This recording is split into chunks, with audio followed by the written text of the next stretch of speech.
look at what works in specific places, and what we found was that if you have food banks and clinics partner up with food distribution when someone comes for health services, it's a more efficient way of getting nutrition into people's hands when they need it. So Indianapolis established that sort of partnership between a food bank and a clinic, and they found great results. And what we'd like to do is expand that program to other communities so they could benefit from the same experience and efficiencies.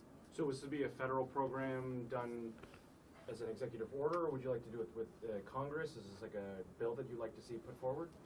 Now, I would love for it to be done through Congress, where we put resources into place so that communities don't have to make tough choices themselves, where if it's funded federally, then they would just say, hey, this is a no-brainer.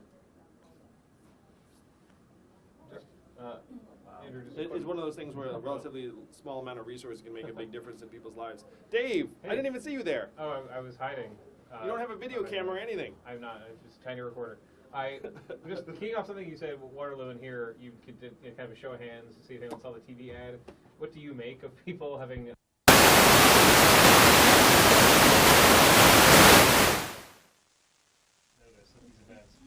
A little bit more fun, I would say, based upon the level of you're Andrew Yang. I get walking around Iowa. Definitely, people have definitely seen the TV ads.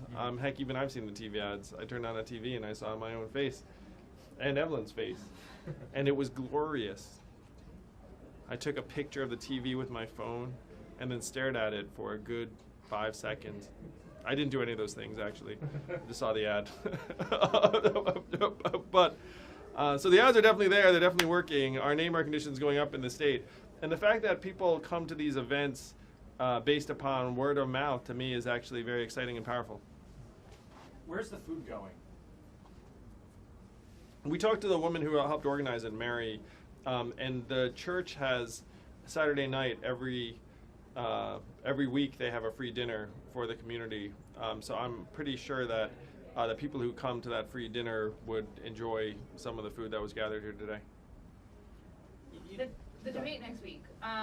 What do you aim to accomplish that maybe you haven't done in the past debates that maybe you have the opportunity to do so with a smaller stage? Well, the debates have been a tremendous opportunity for us to continue to present our vision for the country, call out the real problems that got Donald Trump elected, and then present a new way forward. And at each debate, we've managed to have new ideas get out, even in the context of relatively limited speaking time. So if my math is correct, there will be 50% fewer candidates on the stage this time, and my speaking time would be projected to rise by 50%. so it should be a really exciting night. There's been some back and forth about some candidates criticizing others, saying they're expecting Republican epiphanies in order to work and get things done. How can you plan to work with Republicans? Like, do there need to be Republican epiphanies? Is that something that Democrats should be talking about as like a realistic option? Because there's definitely skepticism from voters about that. Well, there's a lot of polarization and dysfunction in Washington. Anyone can see that. And so the question is, how are we going to bring the country together to get things done? And I think the right candidate can present solutions that cross party lines. My flagship proposal, the Freedom Dividend, is mirrored after a proposal that has been implemented over the last 40 years in Alaska, which is a deep red state, and it was put in place by a Republican governor. So these kinds of solutions, I believe, can help transcend some of the polarization in Washington, as can bringing in someone who's not from inside the system and is not interested in anything other than solving problems and solutions.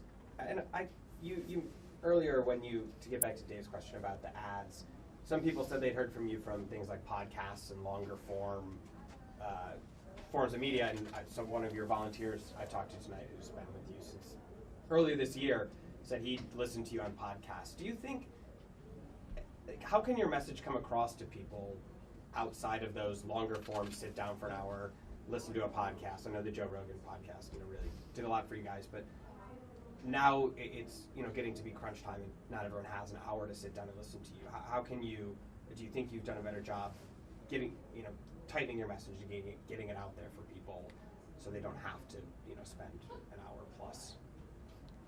Well, we're reaching voters where they are, whether it's by events like this one, whether it's by going on TV, or by conversations door to door when our team and canvassers and volunteers knock on the door to talk about our vision for the country and a new way forward, and need to rewrite the rules of the 21st century economy to work for us.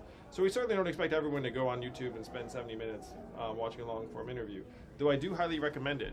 And if you do decide to choose one, I would select Joe Rogan, why not? Freakonomics, Breakfast Club, H3, take your pick. All right, one more but question. for folks who are just casual observers, which is frankly most Americans, we have to reach them where they are, and I think we're doing that every day. Mr. Yang, what do you think about the hashtag Dance for Yang? What is that about?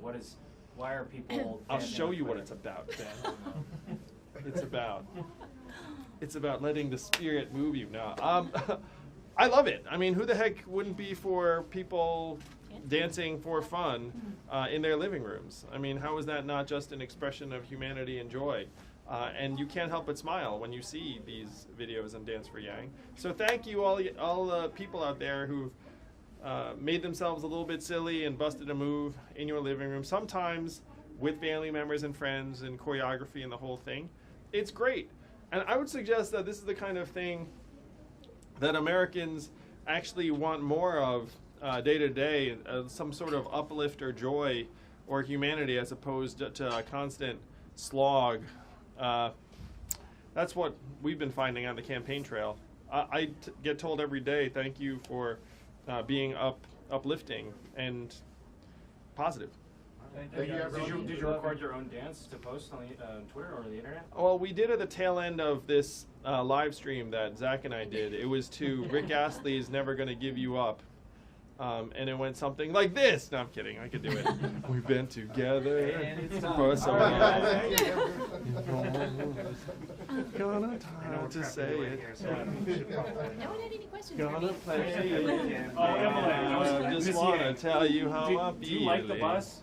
Miss Oh, I Yang? love the bus. Mr. Yang told us earlier that you were hoping I'm for here a bus. for the bus, I'm kidding. He told us earlier that you were hoping for a bus with reclining seats that went all the way down to become a bed. This doesn't count. Are you No, happy but with there the are bus? leather sofas that, you know, So it's good enough. anyone can nap on, yes. Something to strive for in the future. What my favorite thing is all the supporters' names on the side of the bus. I love it. It's just such a Yang Gang thing to do. Thank Right? you, thank you, baby. Yeah. Can Come I on up. actually ask one more question? Evelyn? Or me? Mr. He's Yang looking at talks you. a lot about your guys' children. Yeah. I'm just wondering, how did fatherhood change Mr. Yang? I don't know, it's made him better. And also, I feel like you learn a lot of new things about your spouse after you have children, right? Yeah, I agree. I agree. You learned a lot of new things about Parenting each other. style. Yeah, we had a dog before that, and it was close. You know, like I would say, Andrew, how do you not know by now where his extra bowl is? And I find myself repeating that, you know. Yeah, that's true. But you know, his spirit, his humor, it is so effective with our children. You know, I feel like I'm more the disciplinarian, and he's like, you know, kill them with laughter or goofiness, and they're just like, Dad, okay.